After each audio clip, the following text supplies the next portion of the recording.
ज्योतिबाच्या नावानं चांग भलं. स्वामी कृपेने आज आमच्या घराची पहिली चौकट बसवण्यात येणार होती. अहो ती कारभाऱ्याने नाही का पंचधातूची तार पाठवलेली, आईनी म्हणजे माझ्या सासूबाईंनी त्याची सडोपचार पूजा केली व धीराच्या हस्ते ती चौकटी खाली ठेवण्यात आली.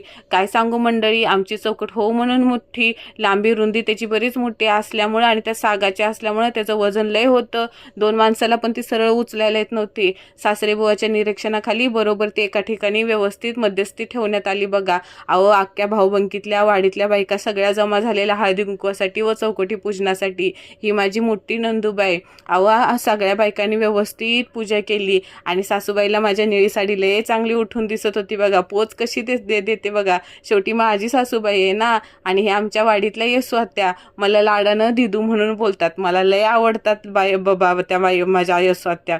आणि सगळ्यात मागं ती गुलाबी साडीवाली आहे ना, माझी 3 नाही व 4 नंबरची सासू आहे व सगळ्या बायका